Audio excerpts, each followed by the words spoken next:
Hi, everyone. Welcome to the Canadian Marketing Team's presentation tonight with Sandy Chernoff. What we're going to be doing is we're going to be talking about assertiveness. So Sandy is a soft skills consultant who has been presenting customized interactive workshops since 1991. And she's done it from Victoria to Vancouver to Kelowna, Powell River, Edmonton, Saskatchewan, Regina, Winnipeg, Toronto, Montreal, and all the way out over to New York. So she's got tons and tons of experience. It's been a real pleasure getting to know her over the last number of weeks. And so what we're going to be doing is we're going to be having her share her passion for helping people solve their problems and so they have less conflict in their lives and in their business situations, and increase productivity and increase happiness factor in the workplace as well. And so Sandy has written a book called The 5 Secrets of Effective Communication. It's a handbook that demystifies the complexities of communication, improves relationships, and reduces conflict. She's going to be talking about that at the end. There's going to be an opportunity for you to be able to get her book. And Sandy has a background as a dental hygienist, and she decided to retire from that and go full on with her Bachelor of Science in Health and Education, and to really design instructional design of communication topics, the soft skills programs, essentially.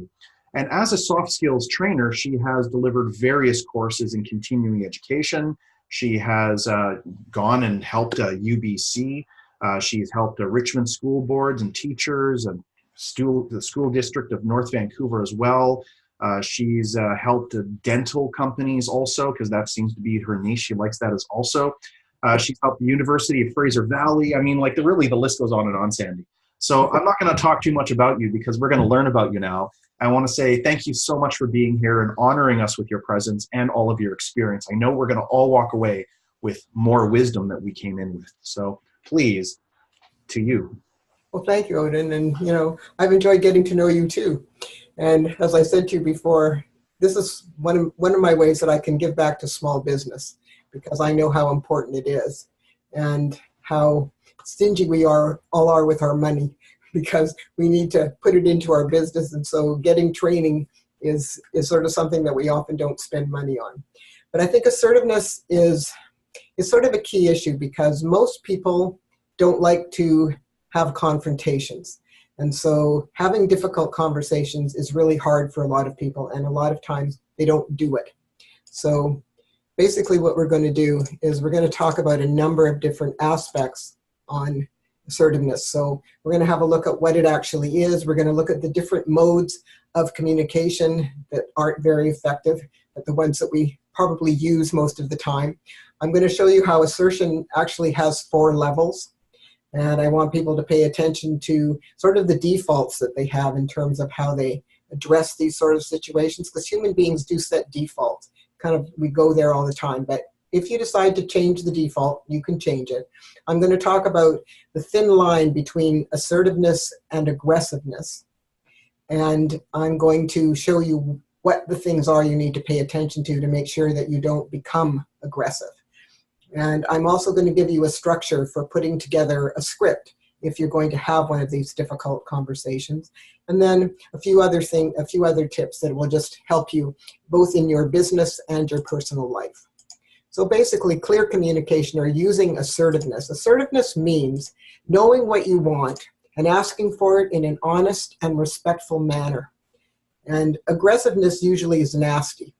But being assertive means that you're speaking your mind, but you're doing it in a way that is honest and respectful and calm. We have to stay calm when we have these difficult conversations, because if we don't, we're going to end up with an outcome that's lose-lose, not win-win. And that's not the intention when you decide that you're going to have one of these difficult conversations. So let's look at some of the modes that aren't very successful. So first of all, we have aggressive people. And aggressive people finger point and blame and insult and put people down. And usually we're not very happy dealing with these people, and the outcomes are never very good. But it's kind of hard sometimes when you screw up your courage to have one of these difficult conversations and then somebody gets nasty back at you. But the truth is, if you put yourself in their shoes, when you have this difficult conversation, you're actually criticizing something that they've done. So it's not unusual for somebody to get defensive. But if you start yelling back at them, it just turns into a shouting match and we don't have a good outcome. Now, then we have our passive person, and the passive person never wants to have any kind of conflict. So they would never, ever have one of these conversations. They will avoid it like the plague. So they'll put it off and put it off and put it off. And the problem is, and I'll speak about this a bit more, if you have something happen to you that makes you unhappy, and you let it go for weeks and weeks because it made you unhappy, the person that did it to you will probably not even remember the incident. However, you cannot confront them immediately because you will not be able to stay calm and respectful and honest if you're upset. So you have to let a little bit of time go by so that you can prepare yourself to have the difficult conversation. But never having it means that you walk around with a stomachache, and we end up getting the behavior that we tolerate if we don't tell anybody about it, because nobody's a mind reader. So you have to let them know. And probably the most scary person is the passive-aggressive person, because normally they walk around, they're happy, and, they're always pleasing people. But what they usually do is they do what I call leak sarcasm. So they'll tell people, the next time that person says that to me, I'm really going to tell them what I think, blah, blah, blah. But they never do it. But what they do is they carry an invisible sack on their back. And this gunny sack keeps getting filled with all those things that bug them. But they don't really do anything about it until that gunny sack gets so big and so heavy they can't cart it around anymore. But because we can't see it, we don't realize how full it is. And then you might do something that has nothing to do with what filled that gunny sack. And they'll take their gunny sack and they'll whomp it on you. And they'll blow up and get really aggressive and really nasty. And you go like, whoa, where did that come from? Because we have no idea. So those people are very unpredictable. And they're very difficult to deal with because, again, we have no idea how full that gunny sack is and what's going to set them off. So these are not effective modes of communication. These are not things that keep us on an even keel or help us to deal with people in an appropriate manner. So what we want to do is we want to be assertive. So there are 4 levels of assertion. And the example I'm going to give you is this. If you are a mom or a dad and you come home from work and the kids are playing and it looks like they have every toy they own out in the family room there, and it's a friggin' mess, okay? And you have guests coming over after dinner. So you come over to the kids and you say, gee, kids, looks like you're having a great time here. Here's the thing. Mommy and Daddy have company coming over after dinner tonight. So I'd really like you to start cleaning this up because I'd like it cleaned up before dinner. Because after dinner, you have to finish your homework and have your bath and the whole 9 yards, so you won't have time. So I really want this done before dinner, okay? So you ask it in a very nice, pleasant way. And then you go and you do whatever you're doing. And about 20 minutes later, you come back. And, of course, they haven't started doing anything. So you say, hey, guys, listen, I already asked you nicely to clean this up, and I told you why. So I see that you haven't started. Please get started or you're going to run out of time. I would really appreciate it you get this done before dinner. So please get started.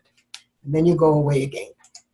And then you come back and they still haven't started. So now you have to put forth a consequence. Now, whenever you put forth a consequence, you have to be prepared to exercise it. Because if you don't, your kids will figure it out. But you know what? So will your colleagues, or, if you're the manager, your underlings will figure out soon enough that you don't follow through. So that's not going to help you. So what you'll say, listen, I've already asked you nicely twice to clean up. I want you to start cleaning up now, because if I have to come and clean up, all that stuff is going in bags and I'm taking it to the Sally Ann. So please clean up your mess. You go away. You come back. Okay, so now either they've cleaned it up or now you've got to carry out your consequence. Now, the only thing about this is this, that if you have a position in a company where you don't have a lot of power, it becomes difficult to come up with some kind of consequence. So the only thing you could say to your colleague is this: I really don't want to go to our manager or to our boss about this issue. I was really hoping that you and I could work it out. So I would really appreciate it if you would, whatever you've told them you want them to do, because I don't want to have to go to the manager. Now that's something that no matter what level you are, is something that you can do. And, managers and HR people, they don't really want to be, dealing with this low level petty stuff because they've got to do a lot of research to be able to mediate it appropriately. And two adults should be able to work these things out. It doesn't always work, but, whatever. And so, either they will comply or they won't. But here's the thing that we also have to remember. Basically, we cannot make people do things they don't want to do. So we have to be prepared that we might actually have to carry out that consequence and let the manager deal with it. So, it is what it is, but we need to understand that there are different levels here. And, if we understand that, then we would move forward in that way, staying respectful and calm and honest and nice. Don't ever get nasty, but, we have to do what we have to do in order to get what's going to be appropriate. Now, when we are doing these things, we also have to understand that doing it and letting it go and nothing happens, so then you didn't move forward. You will feel better for trying, but if you're still not getting what you want, you're still going to be uncomfortable. So we need to pay attention. And as I mentioned a little bit earlier, you don't want to wait too long, because if you do, this person will have no idea what you're talking about. However, if you don't take a little bit of time to prepare yourself, you won't be successful, because you'll probably end up getting aggressive or getting nasty or just, walking away.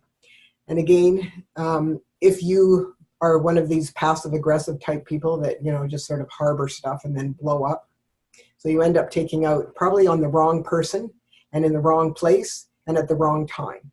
So that doesn't help us either. So that's why we need to sort of prepare. We need to think about what we're going to say and anticipate what the other person might say. In other words, put yourself in their shoes and think about, okay, if somebody was saying this to me, how would I react?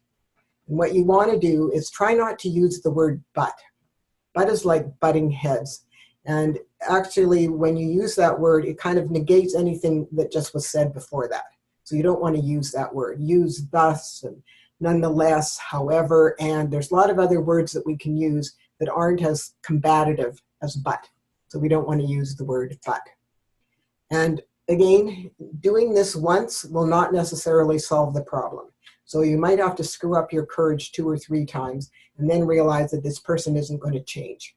So then you have a choice, okay? And your choice is to adjust your own attitude about it and figure out a way to deal with it so that it doesn't make you crazy.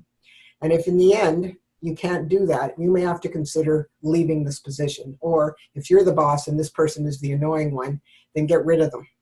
I mean, and sometimes we have to do that. Sometimes you just have to weed your garden. It just, depends. But if they're causing a lot of problems and it's not just for you, it's not worth keeping them. And if you've given them a consequence and told them that if they don't shape up, they're going to be gone, then, and they don't shape up, then they're gone. Don't make yourself crazy. And in our lives, we always seem to have these people that push our buttons. Now, on the one hand, it can be someone that makes you feel aggressive because they're so annoying. What you need to do is examine why that is. And maybe you have to tell them, you may not realize this, but all these things that you do, it's really annoying. And that's the reason why I get upset with you. So maybe you could stop doing that. We also have people who make us feel intimidated. And so you might also want to examine that and see why that is happening.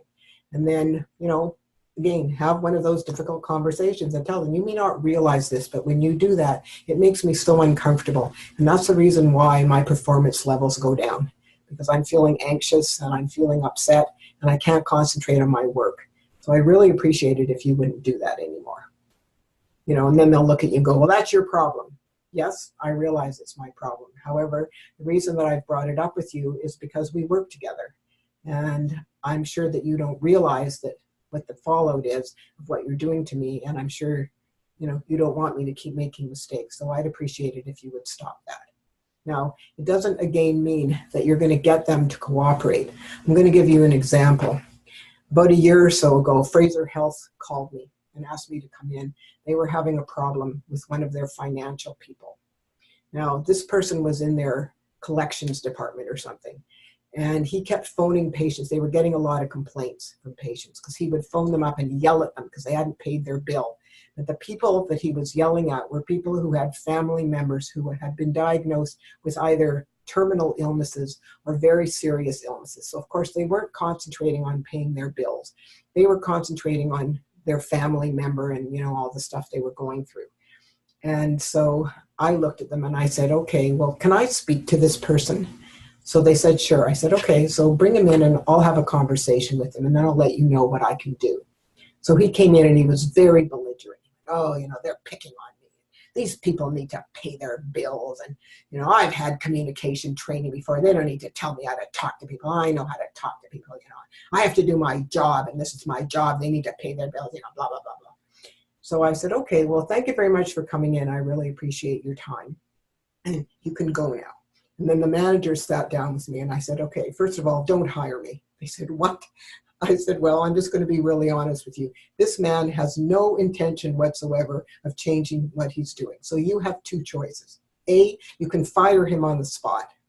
Or B, if you have a job for him in your financial department where he will never, ever, ever have to have a conversation with a patient, then you can keep him. Because if he's good at his financial stuff and he doesn't need to be speaking with patients, then you can just let him, you know, in a little hole there by himself, do whatever he does. So they looked at me and they went, so we shouldn't hire you. I said, no, don't hire me.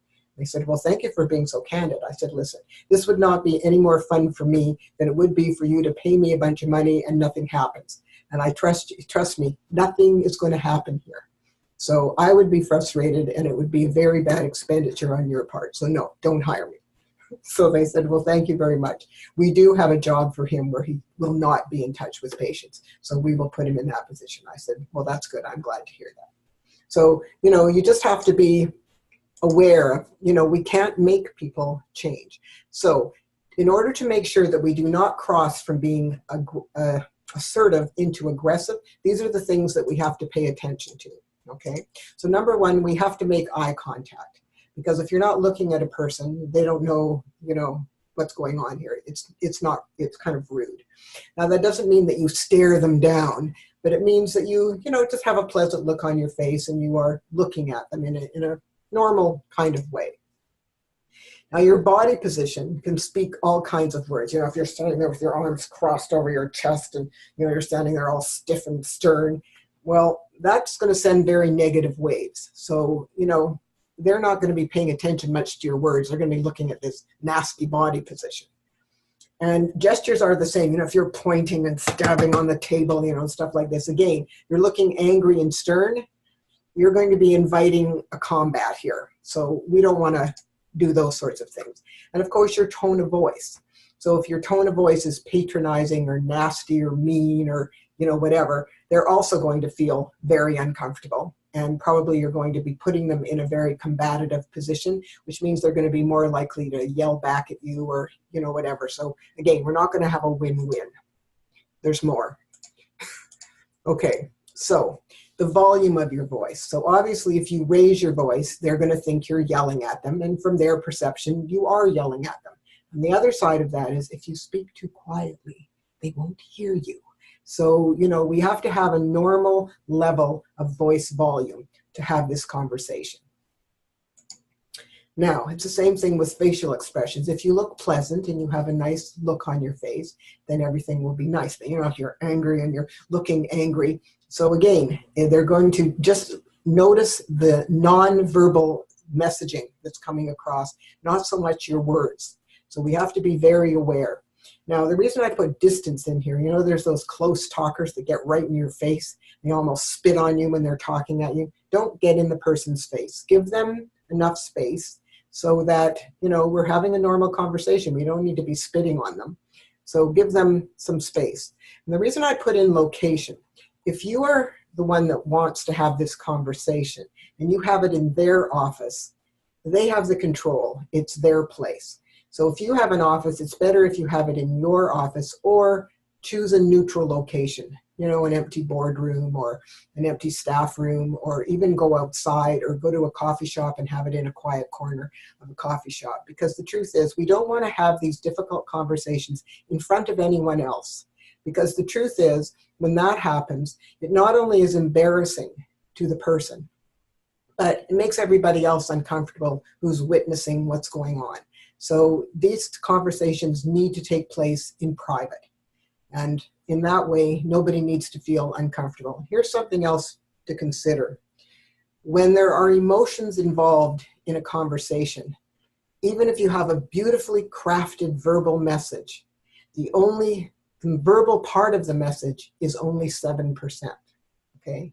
It's 38% tonal and 55% nonverbal. That means it's 93% nonverbal. And if the nonverbal part of the message doesn't reinforce and support your lovely verbal message that you've crafted so beautifully, it will obliterate it. So we need to pay attention, because usually these difficult conversations have some emotional overtone. Normal conversation, that's not true. But any kind of emotional exchange, it's something you need to pay attention to. You don't want to obliterate that lovely script that you've put together so carefully. So you want to make sure that they're getting your specific message, which you're going to deliver in a clear fashion. So let's look at the different parts of the message. What do we want to get across? So we want to describe in a very objective manner the behavior that made you uncomfortable or that you don't like or whatever it is. And it needs to be objective. Don't get all subjective and whatever. Just very specifically, what was this behavior? Next, you want to attach some meaning to that behavior. So it made you feel a certain way, or whatever you need to get across. And again, if they are, a bit of a bully, which sometimes these people are, they'll just turn to you and go, well, that's your problem. And you can say, yes, actually, it is my problem. Nonetheless, the reason I have brought it up is because we work together. And I thought it would be nice if we could have a more pleasant relationship, and that I'm not feeling like I'm walking around on eggshells every time I'm around you. You may not realize that that's what you do, but that's how I feel. And, again, so you're expanding on this and letting them know that this sort of treatment is just making you uncomfortable. And when people are uncomfortable, anxious, or fearful, their performance levels are going to go down. And they're going to make more mistakes, so they're going to make this person more unhappy. So they need to understand that what they're doing isn't productive for either one of you. And then, we get to the point where, the consequences. So what happens as a result of this behavior? Where as a result of this behavior, because you yell at me in front of everybody else, it makes everyone else uncomfortable, and then they make more mistakes because they're wondering when you're going to yell at them. You may not realize that's the situation, but I know, because people have come up to me after you've had an exchange with me like that and said, I'm so sorry, that must have been so embarrassing. And he's done that to me too. And, so you need to understand, I'm sure it's not your intention to make everybody feel like they're walking around on eggshells around you. However, that is what's happening. And finally, you just let them know what you would like to have in the future. In other words, I would really prefer that if you have some criticism of my work, that you tell me in the privacy of your office, and we talk about what I can do about this. And I don't have a problem with that. I mean, you've helped me with things before, and I appreciate, this kind of input. However, I would rather that it was done in a more constructive manner and with a more pleasant tone of voice, and certainly not in front of everyone else. So, if you can stay calm, then you have a chance that this person might think about it. I say might, just depends. So, you can make it simpler. So again, you can mix up the elements however you want, whatever makes you comfortable, whichever way you think is going to get your message across most appropriately, and that suits your style in terms of, how you would like to get this across to the person. And you can put a couple of the elements together. Again, it's not strict. I just want to make sure that you, give the behavior, give the outcome, and then make a request that's simple. And again, you want to take the time to deliver this. Don't do it immediately after the incident. You will not be in any frame of mind to stay calm, respectful, and honest. If they yell at you, you're going to yell back at them, or if you're a passive person, you'll just shut down. So there's no point in that. Take time to prepare, and maybe get some feedback from a family member or a colleague or a friend, and tell you how you sound and how you look and if the wording sounds right and so on and so forth. And then again, as I also mentioned, try and put yourself in their shoes so you can anticipate what they might say back to you. So you'll be ready to counter it with something that is still respectful and calm and all those kinds of things, so that you don't get caught off balance. So here's a simpler format. So 1, describe the situation objectively, very specifically and very objectively. 2, state what happens due to that behavior, how it makes you feel, maybe how it makes other people feel. Just tell them you may not realize. However, when you do this, this is the outcome of that behavior, and I'm sure that isn't your intention. And then finally, you make a polite, specific request for how you would prefer this sort of thing is handled in the future. And again, doing it once may not solve the problem. For some people, it might, okay? But for lots of people, it won't, and you may have to revisit this a number of times. However, you will feel better for taking the bull by the horns and being assertive about the issue. And ultimately, that person will look at you differently, because a lot of people who do these things have a little bit of bully in them. Bullies don't really like people who stand up to them. However, having said that, if you know that this person will make your life more miserable for having brought this to their attention, you may not want to do it. You may want to adjust how you deal with the things that they do and try to find a way to armor yourself, if you will, so that it doesn't make you feel terrible or, whatever it is. And in the end, if you really can't fix it, so again, if you're the boss, get rid of them. And if you're not, maybe you have to leave the job. I mean, I worked for a guy at one time who had an anger management problem, and it was just ugly. I stayed there for a long time. Actually, I ultimately went to a labor lawyer and sort of told him my story. He leaned across the desk and he patted me on the arm and he said, "Sandy, leave tomorrow." I mean, there was just no fixing this guy. There really wasn't. And in fact, my brother had sold the dental practice to this guy and his partner. And my brother left before I did. He kept phoning me, "Why are you still there?" Well, I worked in that practice for a long time. I liked the patients, whatever. But this guy was he was just a disaster. And so ultimately, I did leave.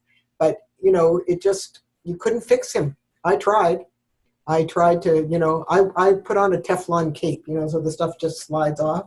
I tried really hard, but it was making me crazy.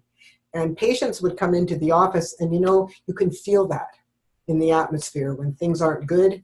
The aura in the office wasn't the way it used to be. And patients kept asking me and I could say, "Oh no, everything's fine." And they'd look at me and I go, like you can't talk about it. So it's a matter of what are we doing? And we need to take care of ourselves because nobody's going to take care of us if we don't. So if it's not solvable, again, you either have to get rid of the person or you yourself have to save yourself. And so you have to leave. It's, it's just a matter of sitting down and figuring it out. Now, if you own your own business or if you are a manager or a supervisor or whatever your job is, then you set the tone for your team or for your business. And so it's up to you to make sure that the culture of your organization is supportive, encouraging, and appreciative.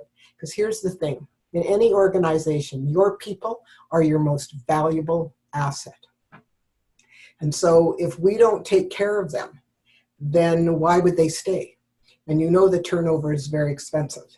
So people need to feel comfortable. And in fact, according to our labor laws in both BC and Canada and our Human Rights Act, workers are entitled to a safe, comfortable workplace. And if we're not providing that, we're contravening the law. So we really need to make sure that people are happy at work. So I already said this, people are most valuable. Now, here's another thing about human beings I want you to realize. We are very imperfect creatures, which means that we make mistakes, okay? But here's the thing about mistakes. Mistakes are opportunities to learn. Listen, we wouldn't have electric lights. We wouldn't have airplanes flying in the sky. We wouldn't have this technology that we have if those people didn't make mistakes. They made a lot of mistakes. They learned that, okay, that doesn't work. I'll try something else. So when one of our workers or one of our colleagues makes a mistake, if you finger point and blame, trust me, they know they've made a mistake. So all you're going to do is make it worse. And in fact, the next time they make a mistake, they're going to cover it up, which can cause more problems. So it's better if you go, "So Odin, looks like we have a little problem here. Would you mind stepping into my office? Let's have a little talk about it." Okay, so looks like we do have a problem. Why do you think that happened? So we can sort of talk about it and say, okay, so the next time a situation like this comes up, what else do you think you could do so we don't end up with the situation we have now? Okay, so how do you think we should fix up this outcome? And we can talk about, a number of different things. Okay, well, do you need some help with that? Because if you do, I'll be happy to help you.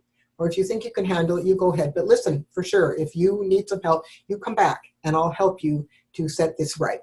Okay? Are you feeling okay with that? All right. Rather than making a person feel worse, because then they'll go back out and they'll make more mistakes, it's better to be encouraging and supportive and let them know that you have their back. Because if you tell them that and they know that, then they're not going to be afraid to come to you if they have another problem. Now, hopefully, most of our people are able to solve a lot of the problems themselves. We shouldn't be solving everybody's problems. And we should empower them to be able to do that. However, in some situations, sometimes you have to be there to help. And if they know that you are, it's going to be an entirely different relationship, an entirely different feeling in the organization. And it's up to you to set that tone and commit to it. Because again, you've hired people that you think are going to be valuable to your organization because you've seen possibilities in them. So you want to help them to fulfill that potential.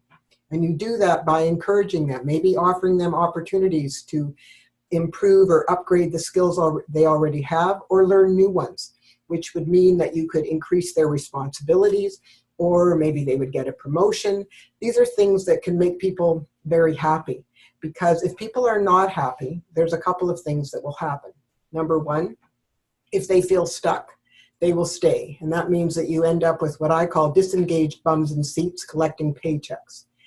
If they are clever and capable, they will either look for other opportunities themselves because they don't feel appreciated, or somebody will pinch them. And we all know that turnover is very expensive. So if you want to keep good people that you have, then you need to treat them in ways that make them want to stay. If you have, if you ever worked in a big company where they have HR departments where they do exit interviews on people who leave, HR will tell you people rarely leave because of money. If you're paying your people industry standard or a little bit more, money comes off the table. It's really not an issue. And if you occasionally bonus people or surprise them with something, it's great. But it's not something that people necessarily concentrate on all the time. Most people leave because they're bored, because they feel unappreciated, or because they don't get along with their manager or other people in the organization. And those are more commonly the reasons why people leave. So if we have a supportive, encouraging, appreciative culture in our organization, your people aren't going to be leaving. They're going to be happy and they're going to stay. And when you come into a company where people have been there for 25 years, something good is going on there. Whereas if you come into a place where every time you come there, the faces are different, something is wrong in the culture in this organization. And it's probably, it's probably not a good place to work. So we need to be aware of that, particularly when we're the leader. So preventive assertion basically just means that you take care of a problem when it's not happening. Because as I've already mentioned, if you try and fix it right away, you're not going to be in the right frame of mind. So you want to talk about a recurring problem when it's not occurring. But here are the things that you can expect sometimes when you confront people, okay, when we have these, what I like to call difficult conversations, okay? So the first one is the chill. In other words, they're going to give you the cold shoulder and they don't want to talk to you anymore.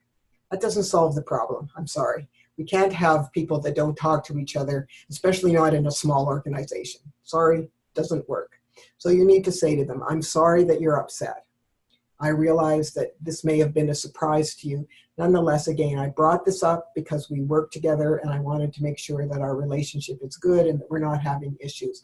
And I don't think you understood what the consequences were with some of the things that were going on between us.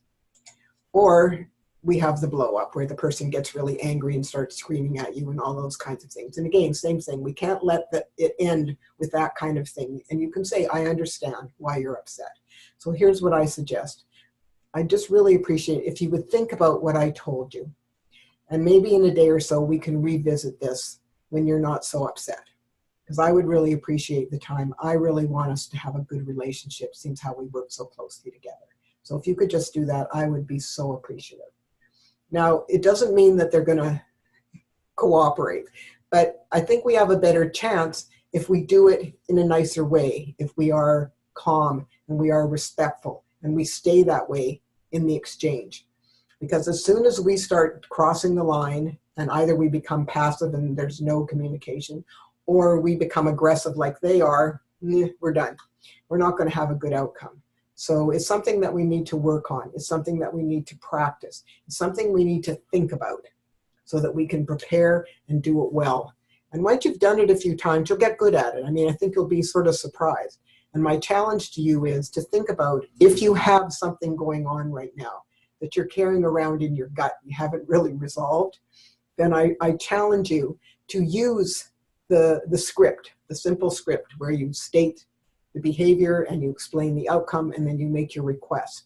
That you actually do that with the person that's been upsetting you in whatever way, so that you can start to try and resolve it. Because trust me, you will actually just feel better for having the conversation. Even if you don't get what you want, you will feel stronger and they will view you in a different way.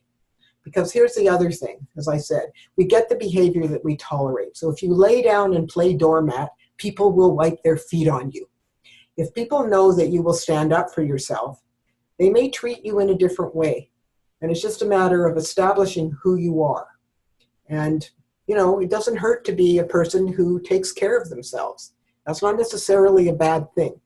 It just has to be done in an appropriate manner, in an assertive manner. So it's honest and it's respectful and it's calm. And if you can do that, and as I said, I told you what to do here. I mean, don't let them get away with this. Even if they're walking away, say you understand. Nonetheless, we're not done. So I'd like to revisit this after you've thought about what I've said. So, don't let them get away with either, the cold shoulder or blowing up at you and we're done. It's not enough. Push it a little bit farther. Nicely, but a little bit farther. Sometimes people will surprise you. Sometimes they won't, but sometimes they will. So here's something else to think about. When we're in meetings, it doesn't hurt to speak up early in a meeting. You get noticed, okay? And, it's just something to think about in terms of how do you react or how do you interact with people. So speaking up early in a meeting gets you noticed. It also shows that you're thinking and maybe you're creative and maybe you have some good suggestions, so people should listen to you. I speak about this more to women than to men. Men don't tend to do this as much as we do, ladies. But we tend to gesticulate more and move around more and whatever than men do. And so men tend to discount us much more quickly. So we need to pay attention when we're speaking to men to adopt a little bit more of what their expectations are in communication rather than what we necessarily do with our lady friends. Because men communicate differently and they tend to discount women. I'll give you an example. One of my clients is APEG, the Association of Professional Engineers and Geoscientists. And there are a lot of female engineers, but you know what? They often don't end up doing engineering. They often end up being project managers and in administration in these firms. Why? Because their male counterparts don't respect them very well. And here's why. If they're sitting around a table, a group of engineers, and they're discussing a problem, and, they're sort of going around the table, this and that. And finally, the woman will say, well, I was sort of thinking that maybe we could do this. And then she'll say what she thinks. But she teed it up. And with a very sort of not confident start. And they'll go, no, I don't think so. And then about 10 minutes later, one of the guys will say, I know exactly what we can do. We can do this. And he'll say exactly what she said 10 minutes ago. But it's a different way of introducing the information. So we have to be careful. So it's just, now I'm very vertically challenged. You can't tell that because I'm sitting down.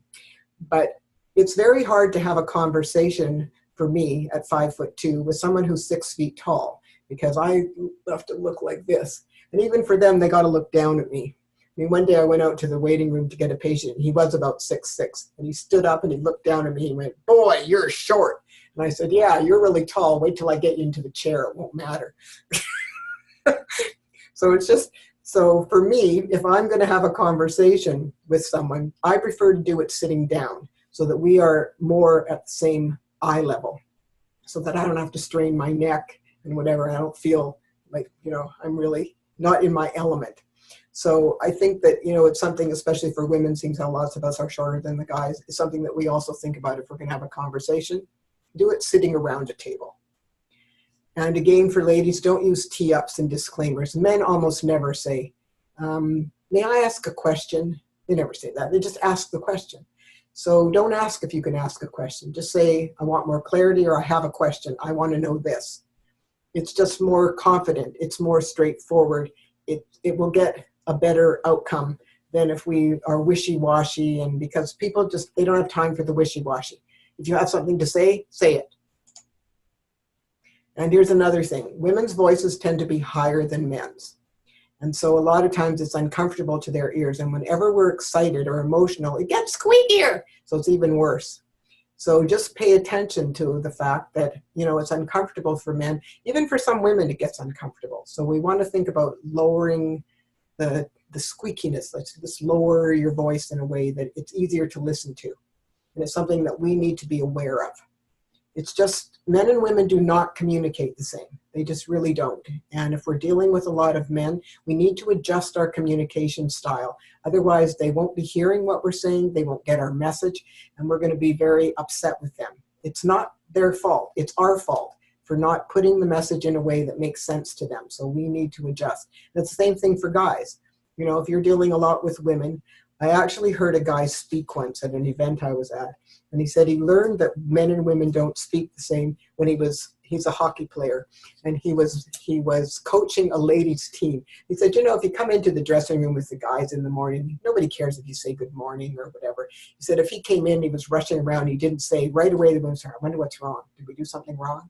Women tend to read things into things. So we realized he got into a lot of trouble if he wasn't sort of straightforward and honest and right with them. So yeah, we communicate very differently, and it's okay. It's good. It'd be very boring if we were all the same. And the advantages of both, there are advantages of both, but we need to understand the differences so that we don't have conflict and miscommunication and confusion and stuff. So it's just, it's just a matter of understanding those things. I actually do a whole workshop on gender differences in communication. People are generally rolling in the aisles because it's sort of stuff that we know, but we don't really think about it. It's very important to know that there are definitely differences. So again, in life in general, you want to use unfortunate incidents and experiences as stepping stones. Okay, in other words, we want to learn from our mistakes. Don't dwell on the mistakes. Don't stay there. You made a mistake. Okay, fine. Let's fix it. Let's move on. Don't stay in mistake mode, because you'll be like Eeyore, who's always sad. You'd rather be like Pooh. So, don't use these as roadblocks to your success and your happiness. Use them as stepping stones. Learn from them. Move on. Learn from them so that you don't make those mistakes again. But don't dwell in them. Life is way too short to be sitting there and, I made another mistake. Please. Don't go there. Be happy. So what are the key takeaways from this little session? So first thing is you want to be assertive, not aggressive. You don't want to be passive aggressive. You don't want to be passive. You don't want to walk around with stomach aches, because nobody's going to fix them and nobody's a mind reader. So if you have a problem and you've been carrying it around, fix it. Don't carry it around. And you have two choices. Either you fix it or let it go. But don't let it take over your life, because you're not going to be a very happy person. And life is too short not to be happy. So do formulate a proper script and deal with whatever it is that's been bugging you. And again, know your patterns and realize, probably it's not going to take one shot. Probably it's going to take a couple of shots. And if that doesn't work, you need to see what you can do. Because here's something else to think about. The only thing that we have control of in our lives is our attitude. And if you, have a negative attitude, all that negativity becomes self-fulfilling prophecies. If you have a positive attitude, more things will happen that are good and will keep you happy, and you'll be healthier and you'll have more fun. And life is too short not to be having fun. So realize, every day you wake up, you have a choice. You can choose to have a bad day, or you can choose to have a good day. It's your choice. If you choose to have a bad day, your day will be bad. If you choose to have a good day, even if there are challenges that come up or obstacles that are thrown in your way, you'll step back and go, okay, well, sorry that happened, but let's see what we can do about that. It's just a different way of looking at things. So don't confound yourself. And again, you want to pay attention to the factors affecting your message to make sure that if you want to send across a respectful, honest, calm message, that you stay in that mode and that you don't interact with somebody who's attacking you in the same way that they're attacking you, because then you're just lowering yourself to their level. So you'll be far more successful if you have better control over yourself.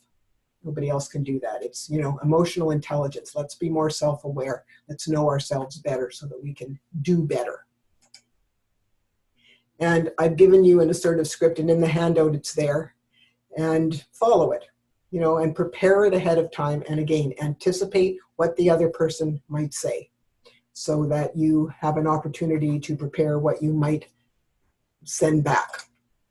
And again, your people are the most valuable asset of your organization. So you want to value them.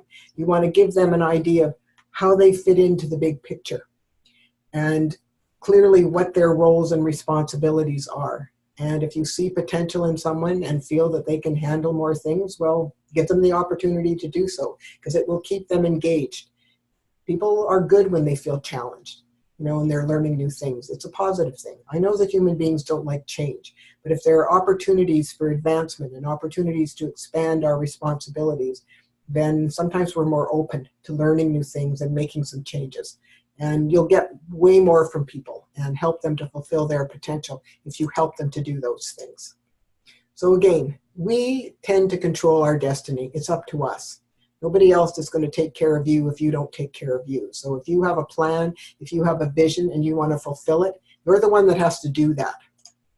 And, again, stuff happens and life is full of surprises. Some of them are nice, some of them aren't. But it's how we deal with those challenges and those obstacles that are thrown in our path. No one's life is a long, smooth road that's straight.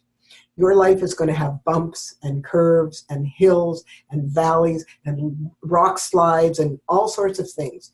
But it's a matter of how do we deal with those things when they happen? Do we curl up in a ball and, not face it? Do we dwell on all the horrible things? Or do we stand up and go, okay, well, I wish that hadn't happened, but well, let's see what we can do about it. Or I'm not going to let that bother me. It's not really a big deal. So we should also be picking our battles and figuring out what's worth putting effort into. And if we can do those things, we're going to be much happier. We're going to have much less conflict, resentment, disappointment, confusion, and complaining, all of which cause stress. And who needs any more stress than we already have in our lives? So, let's not create any more. Let's be happier. So again, as I said, the only thing you have control over is your attitude. And if you decide you're going to be positive and you're going to be happy, you will, because that's what Pooh does. Eeyore, on the other hand, as you can see, he's rarely happy. So, that's his choice. He decides to have bad days most of the time. Well, too bad for him. Pooh likes to have good days. So he's usually a lot happier. So you probably want to hang out with him more often than you want to hang out with Eeyore.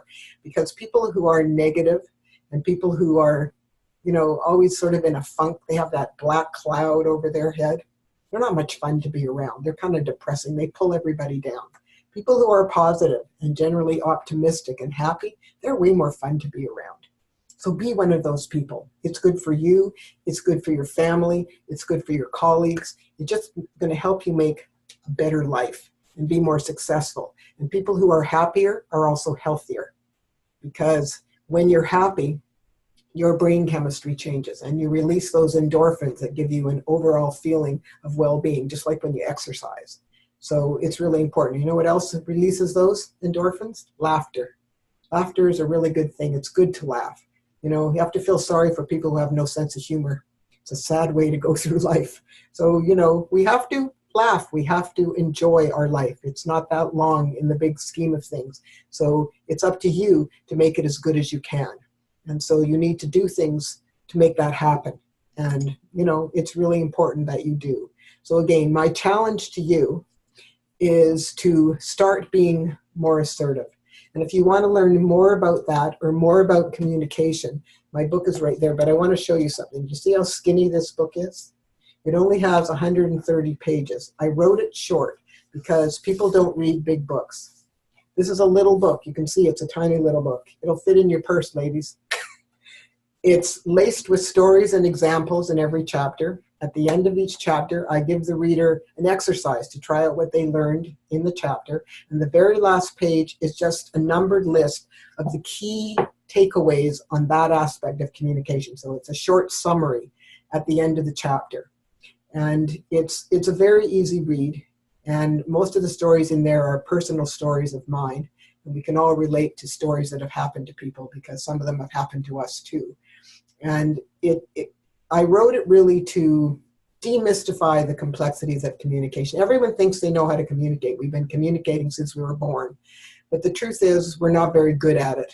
And that's the reason why we end up with all this confusion and so on and so forth. So if we're going to be happier, we need to communicate more effectively. So if we want to learn how to communicate with impact and influence and honesty and, the things that are going to help us, then we need to understand why communication is so complex and the strategies that we can employ that will help us to communicate better. There was a study done a number of years ago by a company that does leadership and executive training. And what they wanted to find out is what were the key skills that made a leader excellent.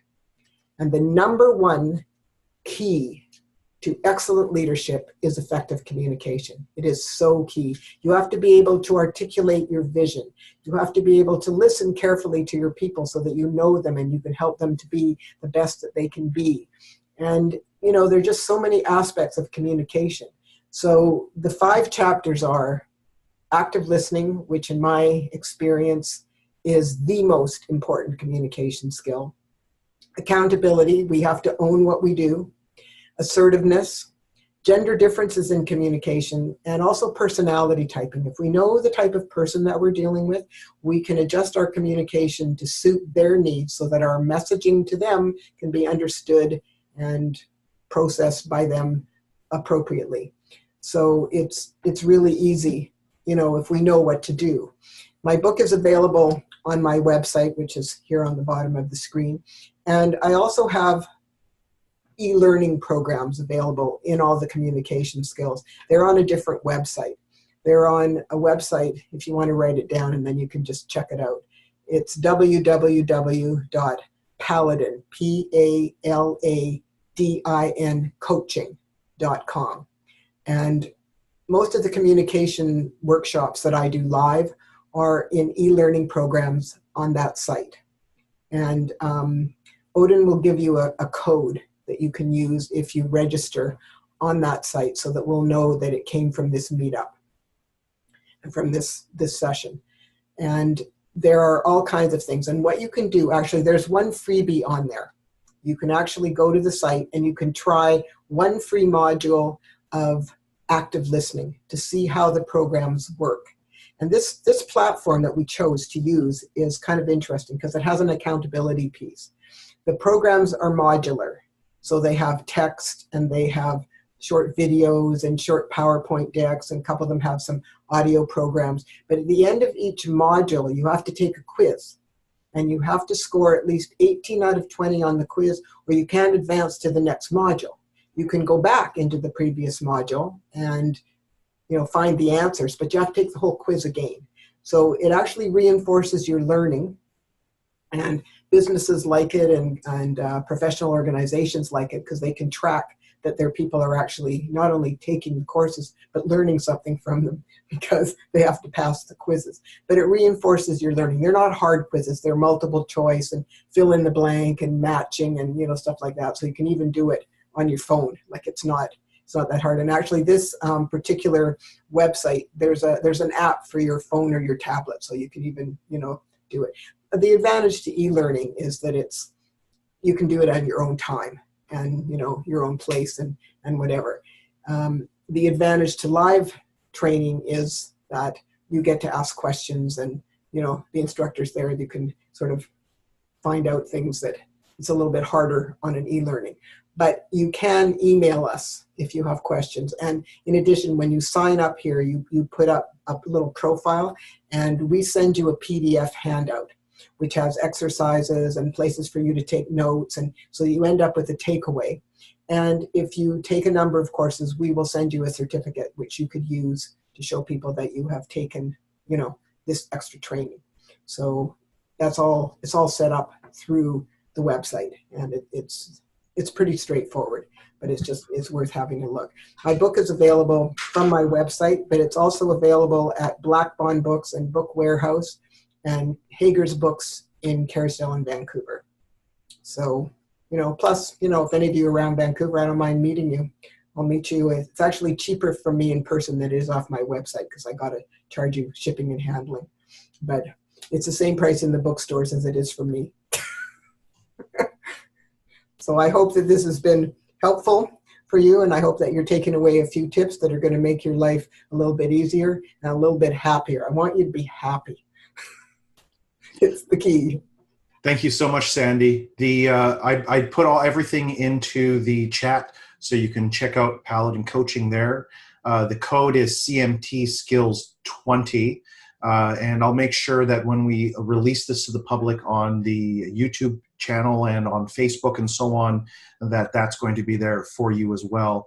I was thinking throughout the presentation, and everyone can see that I was paying attention, and I was totally engaged with you the entire time. I was thinking, this is one of those videos that I myself need to review, most likely on a monthly basis, and just make some time on my marketing planner to brush up on my communication skills.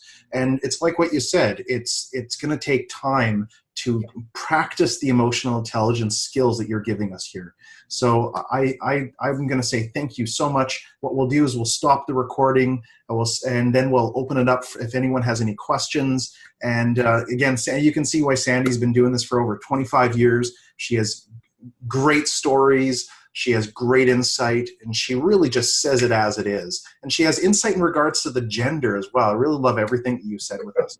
Thank you so much. And I think that everyone here, we're all clapping. We're saying thank you. And I'll stop the recording. You can stop it too. Yeah, and I'll make sure this gets out to everyone. So thanks for being here, everyone. And I hope you enjoyed it. And there's going to be many ways for you to get a hold of Sandy. And she's on LinkedIn also, so you can check her out. Yeah. Absolutely. And thank you so much for inviting me. It's my pleasure. Absolutely. Absolutely. Thank you.